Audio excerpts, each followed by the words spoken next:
Welcome to Center Hice Productions. Please hit the likes and the subscribe down below in your right hand corner. Muchly appreciated. Trying to make the channel grow. Let's get 150 likes. That'd be muchly appreciated. Tell your friends and family. Pass it on. Let's grow a strong community. Okay, this is exactly how it is written. It's a review of the Habs versus the Canes as the Habs went into Carolina. And I'm sure we're all turkeyed out right now, right? It kind of looked like the Habs started the game turkeyed out. All right, so here we go. The game ended up 5-3. Kind of deceiving. It was closer than that because, of course, there was an empty net goal. First period started off with each team scoring 2 goals, although at the beginning of the game, the Habs had a flat look to themselves, like they definitely were a step or two behind, getting back in the groove, which is kind of, I suppose, to be expected after that many days off. Period 2 was, of course, Carolina going ahead, and then with 1 goal. The Habs replied in the third period to tie the thing up, but then, of course, we allowed the game out of reach, allowing a goal against. This game was loaded with many different storylines to it. It was actually a half-decent hockey game. Of course, they also added an empty netter. Well, it was good for me because I have a pool that I'm involved in, and I picked Andrei Svechnikov and Jasper Fast to score points. They did exactly as I figured. So, woohoo for me in my pool rating. Did quite well because I was on the money. They both have a lot of success to the Habs, and Ranta was back from his little AHL stint back in the net for Carolina, and he played well. Definitely played well, but to me it was missed opportunities by the Habs. That was the difference in this game, because to me I see Carolina, we know, is quite a well-balanced club, depth-wise, but there's definitely something not clicking for them. You can see it. For it to be such a close game, they got so much more depth than us, but this season they're playing way under where they should be. However, they did manage to, handle the Habs on a back-to-back. At that being said, so Svechnikov scored a hat trick against us 3 times. Jasper Fast had 2 goals, helping Andy Ratna, the Carolina Hurricanes, beat the Habs 5-3 on Thursday night. Svechnikov got the 4th goal of the season at 1:35 into the first period. He snapped a tie with 6:09 left in the third period, then secured his 3rd career hat trick with an empty netter at 18:09, and he just hit that right on the button. So to me, that guy's just, there's no doubt in my books. For me, Svechnikov is by far the best Hurricane offensive player. He plays a complete game. If you watch the playoffs, the playoffs is where you tend to find out who is a solid player. Like, we know just how much the tires of Sebastian Aho get pumped up, but Sebastian is not the player Svechnikov is. When it comes to playoff times, he becomes very soft. So, a seasoned player more than anything. But Svechnikov, what a player. He's just pretty to watch. Okay, so the first start of the game ends up being Svechnikov, of course, 3 goals, and he's a +3.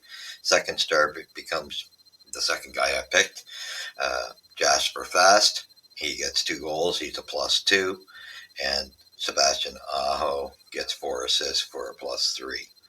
And I don't know if I kind of, even though he had 4 assists, I still think a hat could have easily at least fallen into being a 3rd star.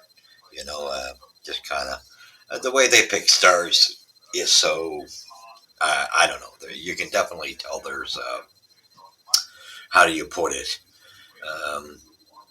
they kind of just go with the fan favorite in the building. That seems to be what I noticed. There seems to be influential decisions made when it comes to 3 stars, not what it used to be. Anyway, first period starts. We get Sveshnikov scoring the first goal at 1:35. Brett Burns and Sebastian Aho get the assist. So they came at the Habs fairly quick. This is where I found the Habs very, very, very behind in step. Jasper Fast scores at 12:40 for his third goal of the season, assisted by Aho and Brett Burns. Brett Burns had a great game himself. And then finally at 13:51, the Habs kind of wake up a little bit. A nice, play in by Struble and Pizzetta. Kind of misses, but Mitchell Stevens, nice storyline to Mitchell Stevens being a call up, from Laval, and he picks it up and he shows this guy can. This guy's got a bit of a touch. He knows he can score some pretty goals, and he did score. And I think when he roofed it over Ratna, so that put us back in the game. That kind of gave the Habs some life. This is the second time Stevens has done this too. We watched him before the holiday do the same thing, get a nice critical goal. So that line, that fourth line, was actually um, pretty good for the Habs tonight. There was no last night, I should say.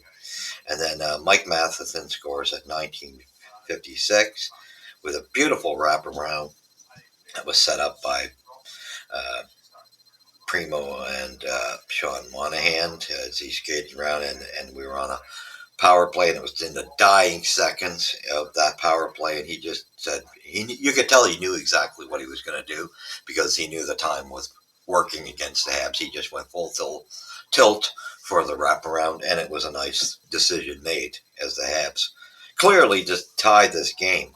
Now, between you and me, yes, we came back. However, to be honest, they outplayed us in that first period.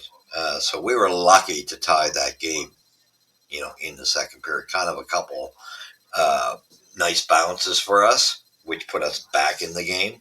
But all honesty, if we're being serious and honest with ourselves, they outplayed us in the first period. I mean, I looked at the shots at one point in the game, and it was like it was somewhere around like 13 or 14 to 3, and that's just not acceptable. If you're going to beat a high caliber club like the Canes, you got to start firing the cannon. You got to start putting those shots on net. And I think if we put more shots on nets, it would have. This was a great opportunity to finally beat the Canes at home because we haven't done it in quite some time, and it's a missed opportunity. Now, was it a good game? Yes, I agree with Marty. It was a well played game. Just not, like they say, just not good enough, right? Then we go to the second period, and Jasper Fast scores again, assisted by Newson and Jury at 1:29 in the second period. In the third period, beautiful block shot by Josh Anderson at 25 seconds into the third period, and he just, you know, we know one thing that is great about Josh Anderson is his foot speed, and he just leaves the couple of Hurricane players in the dust after he blocks that shot. He's in alone on Rantna, makes the correct decision as he goes in and dekes him out and goes to the backhand. Beautiful goal. Just trickles. It was a slow moving goal, though, the way it went in, but it trickles through the 5 hole and goes over the line. Nice goal by Josh. Got to give unassisted. Got to give him credit. Then at 13:51, this is where we blow it. And Svechnikov scores again, assisted by Brett Preshy and Sebastian who set it up again. Then, of course, at the end, we're trying to put the push on with an open net. I don't really consider open net goals. You know, to me, this game was 4-3, even though it says 5-3 with an open net. And I say the same thing when we score an open net goal. I don't really consider that to be part of the actual. This game was closer than it. That leaves you to look at. It was, to me, it was a 4-3 game. Yes, they did get the empty netter, but Svechnikov completes his hat trick, assisted by Ahu and Burns on an empty netter. So here's where we look at it, and this is where the problem lies. I mean, look at it. Where I'm going to show you the stats, or tell you the stats. 21 shots to 31. There's 10 extra Kane shots. Now, you imagine if the Habs put 10 more shots on, there's a great chance we get one or two goals out of that, right? Great chance. Especially Ratna wasn't, he was good, but he wasn't outstanding. And we had a couple of missed opportunities. When you look at it, a couple of open netters, a couple of players missed on the shots. We had some chances that we blew. So you can imagine if we had gotten 10 more shots, it might have been a different game, right? You gotta think of that. This to me clearly was the best chance of ending that record going into Raleigh, Carolina, and of course we missed our opportunity, right? So hits, they out hit us 17-15. Again, one thing I can say we've been strong on, and I like that Marty has worked on this with the centers, because even this Stevens guy, he's doing quite well in the face-off circle and filling in for Evans on the fourth line quite well, and which allows Evans to be moved up the lineup while we're short on bodies, and so that's quite a nice advantage to have. We're really, things are really working for us in the circle, but of course they out hit us. Now power plays. This is where things just really irk my tush. Yes, we scored one with Matheson, but the other three power plays that we had were a joke. I mean, we're not even putting. We had two power plays in the third period where we're not even putting shots on the net. We're playing dipsy doodle, and I love, yes, Mike Matheson. What is that? The goal. I guess our hockey fans in Montreal look at when you score a goal, it gives you redemption for some the cough ups and the lack of looking for somebody other than Cole Caulfield on the power play.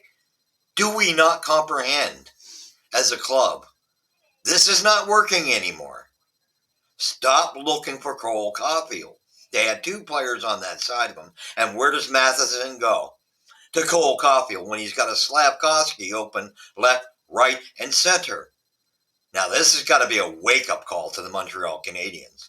And this is where Marty's got to get on his boys. And this is a veteran defenseman that showed he's stuck on goal.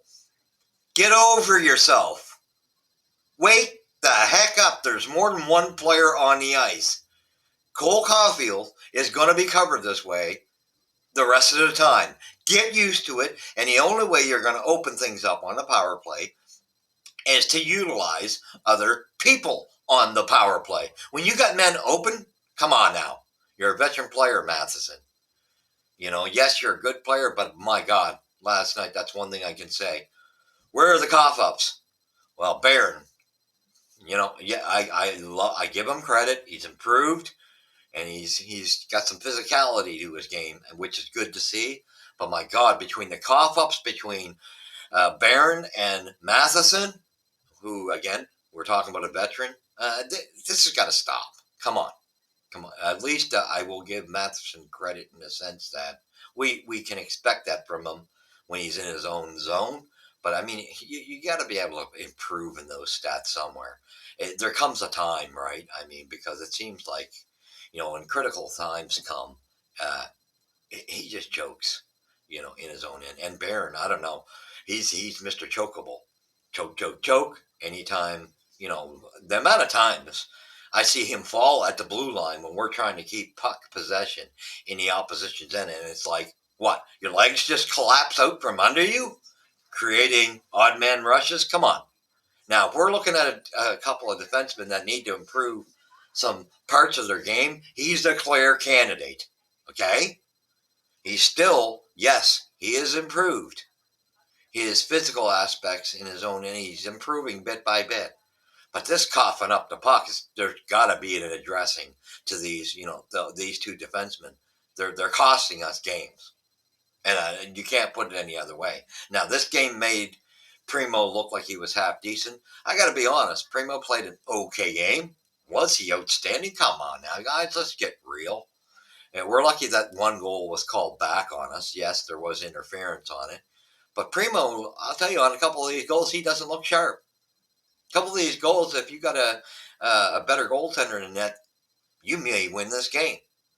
So, as much as he looks better for himself the way he plays, but you compare it to other goaltenders, he don't look so shit, whoops up, so hot, right? So it's one of those things. I gotta say that I think that sometimes the media just pumps the tires on some of these guys, and I'm sorry, I still don't see this guy.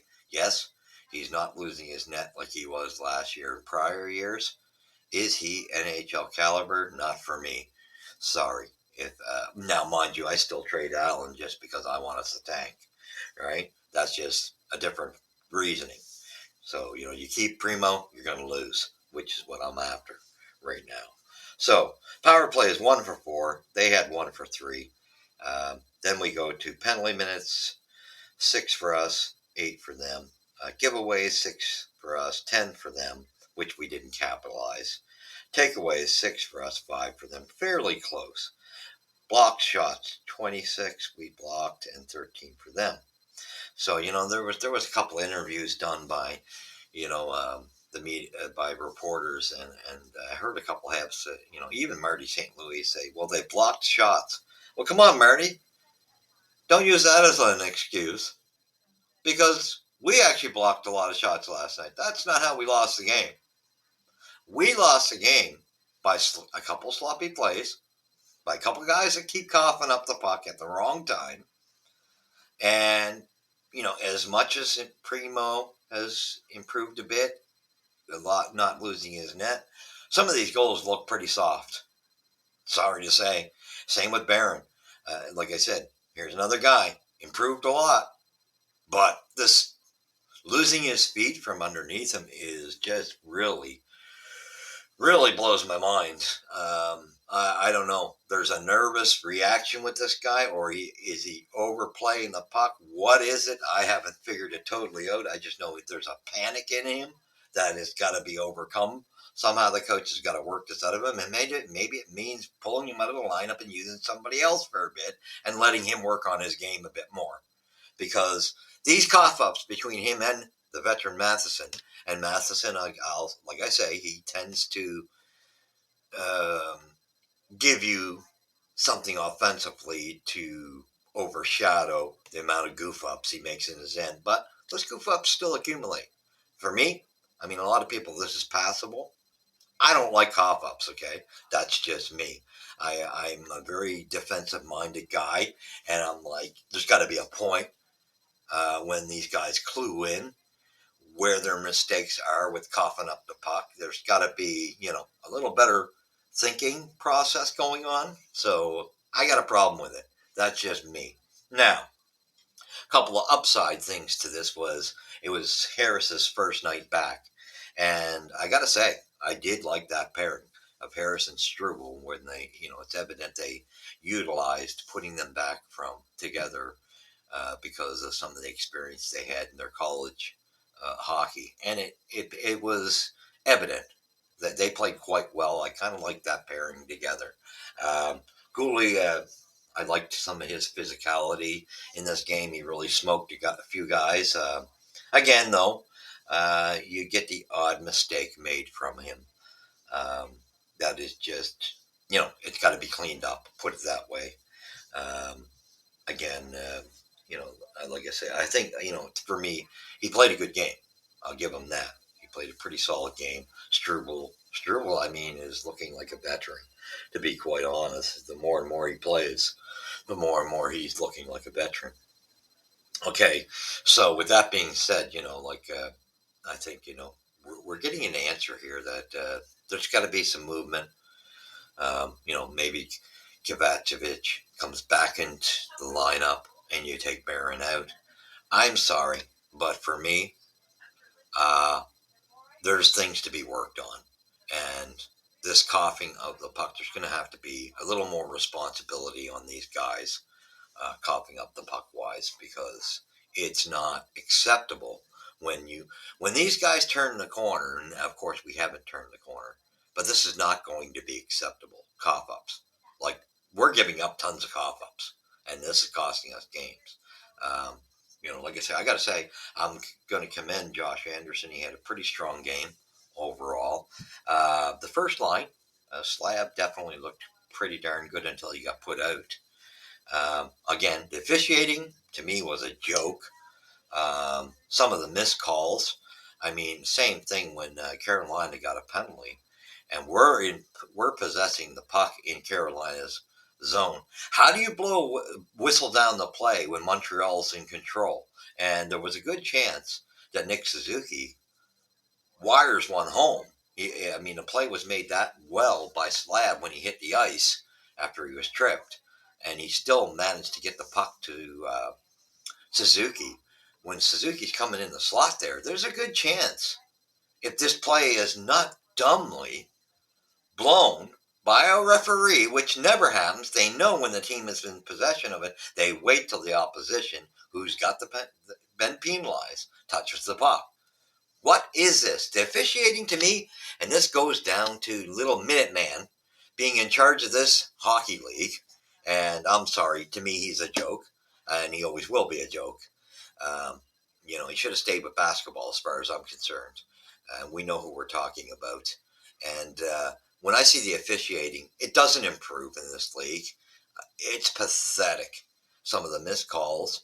And I mean, I know, some people are saying it was that hit to the head. To me, I don't like headshots. When Slav got hit, they didn't even review it, which I found very, like any type of good quality referee would have reviewed that play. It was a clear hit to the head. Now, I know um, international rules are a little better addressing hits, and maybe that's what we need to bring in, because it was a cheap shot. I don't care what anyone says. He didn't have to follow through with smoking him in the head.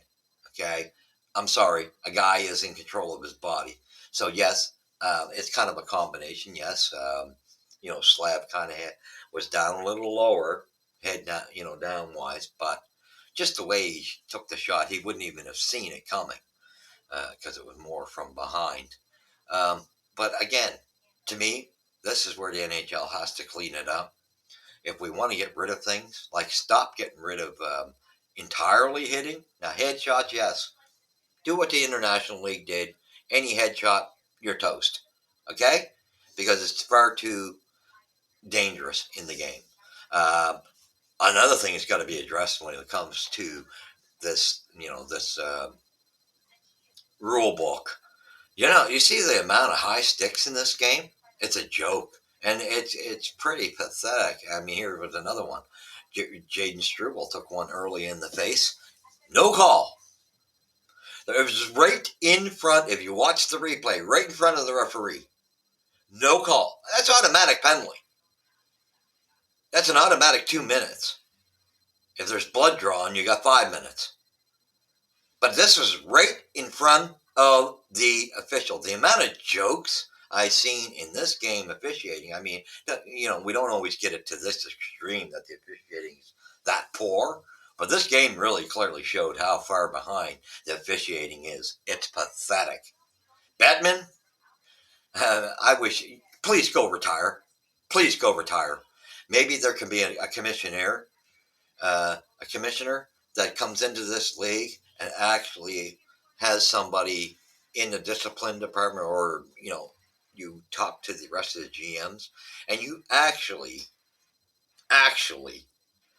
fix the game in the proper direction. Because I mean, I know we're seeing a lot of hits from behind in when a team's in their own end, the defensemen are getting smoked a lot. A lot of those hits back in the day are clean hits, and even to me, they're not all. I mean, I can look at Barron a couple games back. That's on Barron. That's on Barron. Same with Gooley when Jack Eye came to his defense. These guys are putting themselves, and I've seen a few, other clubs do the same thing. Those type of things, players got to take responsibility for their body positioning on the boards. When they have the amount of time that they could have reacted and put their body into a position to see that hit coming, that's on the player. But these shots to the head, and high sticks. You want to improve the game? Let the physicality come back a bit more, but take away headshots, cheap headshots. That I'm amazed. They said, I'm still waiting for more reports on Slav to see. They said he wasn't concussed, that he passed the concussion test. I don't know about that because they didn't play him any further. Probably didn't want to jeopardize him. And here's the other thing on that. Not one Montreal Canadian responds to that. Not one. Where are you, Josh? Big man. Anderson. Yeah, you looked pretty on your goal. You're one of the guys that's supposed to be a leader, physical. Where was the response on a cheap shot to one of your younger players who's been playing quite well? Same thing with Struble, man. I've seen Struble challenged in this game, and yes, it was good that he didn't take the bait. But Struble, in a play like this, these are a couple of guys between Struble, Anderson, and Pizzetta.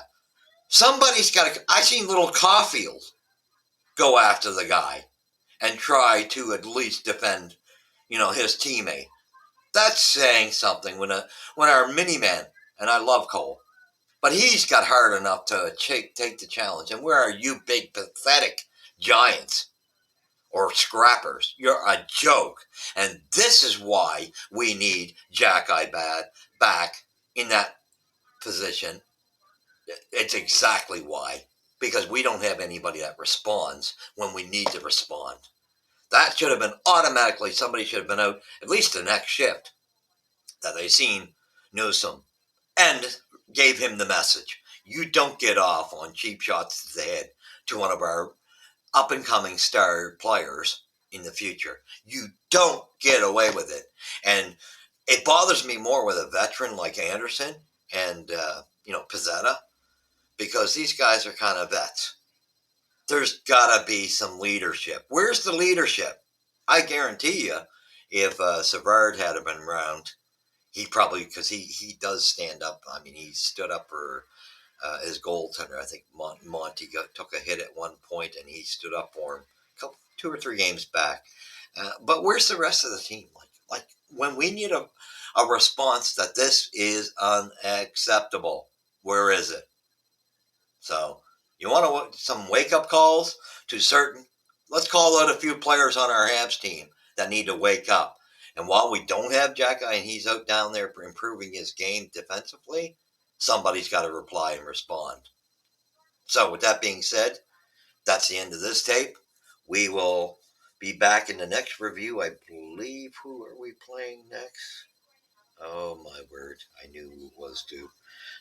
I know we got Tampa coming up, but I think, it's Florida. Don't expect a victory. We're not beating Florida and we're not beating Tampa. Let's just put it that way, put it straight up.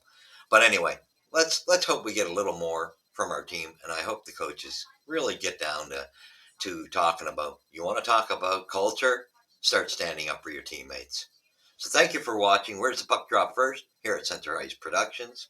We shall catch you in the review Saturday night against the Florida Panthers. Again, I would expect a 5-1, 5-2 game for the Panthers. Okay, so thank you for following. Hit the likes and subscribes. God bless.